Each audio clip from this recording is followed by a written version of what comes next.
are catching up with Gunfire Games here at GDC, talking about Chronos, the launch title for Oculus. It's coming out very, very soon. And I gotta say, a lot of the VR experiences that we are having here at the show and that we've been experienced before are sort of bite-sized. They're sort of like, not tech demos perhaps, but not fully fledged games. But Chronos is certainly another thing. It's a fully fledged sort of hardcore experience. Can you tell us just a brief introduction to what kind of game it is? Sure. So it's a third-person action adventure game.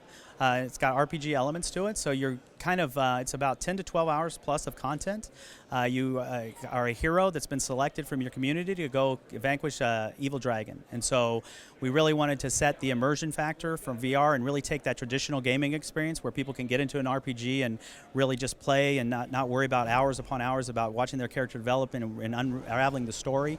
And what we really wanted to do was add the VR component to that, of the sense of scale, that sense of immersion, that sense of presence, but also make it very comfortable for the player so that they could spend those kind of hours in that time to where, you know, it's not so high intensity to where, like as if you're riding on a roller coaster or flying through the air or anything like some of the other VR titles and some of the VR games and different things that are working on. We really wanted to bring that traditional element of just playing a game and just sitting down and enjoying the game and for what it was.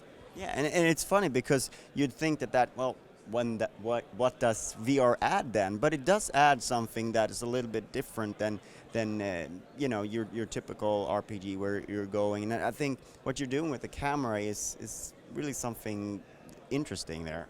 Yeah, I think it leads itself to almost like you're a director in a play for each vignette that you go into. So each room and each experience, you're really tailoring the experience to yourself, whether if you want to bring the monster in that you're fighting a little closer to the camera, or if you want to fight farther away, and solving puzzles and just the different interesting ways we can position the camera much more aesthetically to give you these cool shots where you're kind of looking through boxes and in a storage room and you see your character kind of walk through this environment.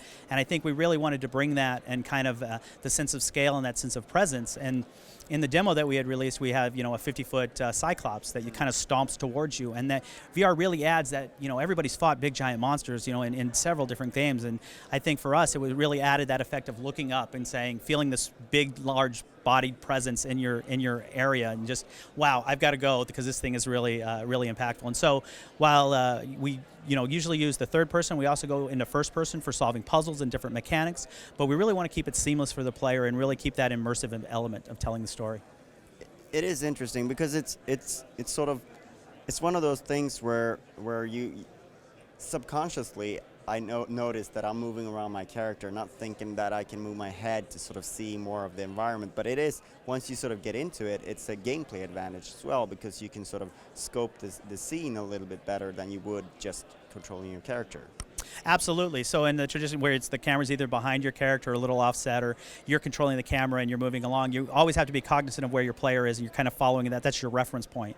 In this situation, the user or the player is able to, once they start understanding how the camera works, hey, I can look and we can do a lot more of a cool little surprises where here's my character, and if I look around I see that guy is lying in ambush now. I kind of get that. And it's all because we're able to move that camera and keep it in a position to where we can afford being able to look around boxes or look around walls or different aspects to where you get that sense of, hey, I'm really experiencing this and kind of mapping out what's going to happen and how the scene's going to play out for the player. If we touch just briefly on the fiction, what kind of world is this? What kind of setting is it? Because it is a little bit confusing, and you admitted that yourself. Yep. I think that what we want to do is we want to add an element of just a surprise. So, you know, we release the demo, you see a Cyclops, you're thinking fantasy. When you come out now, we've been showing off the island and where the intro begins, and you kind of get the cinematic, and you're being talked to by a sage of the village, and she's kind of explaining why you've been selected, and this is, you know, it's extremely important because this entity has ravaged our world, and we need you to go vanquish it. And so we really wanted to get that, hey, what's going on kind of moment, to where you're sitting there and you're like, I'm walking in this militaristic facility.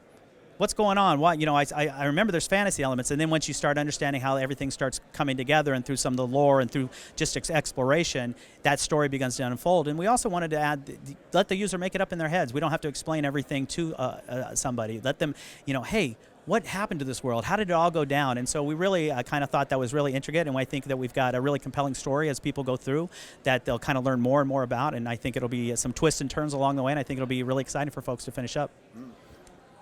Also, what has the experience been like as a developer to try and hit that Oculus launch and be ready with the game in time for it? And what has that been like? So we've had a really surprising 18 months. We started Gunfire Games of September 2014. We worked a little bit with Oculus on the Samsung Gear VR titles, the Hero Bound series. And then we kind of jumped into Chronos and did a whole new engine on with Unreal around probably about February, March of this year. So we've been in development for about 1 year.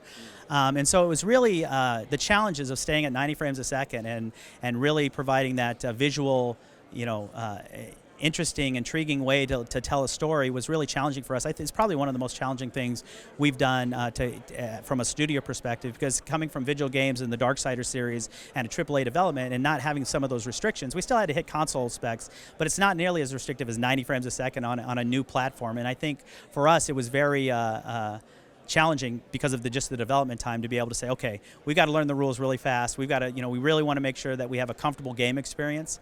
And I think that the biggest challenge for us was the tech side of jumping in Unreal, and it's been just so wonderful to work in it. It's really easy for developers to jump in. They've got a very large tool set, a very large way that you can just see up to speed how well how quickly we've picked this up. And I think we're very proud and happy that we're at this point that we're at, and with the amount of content that we have.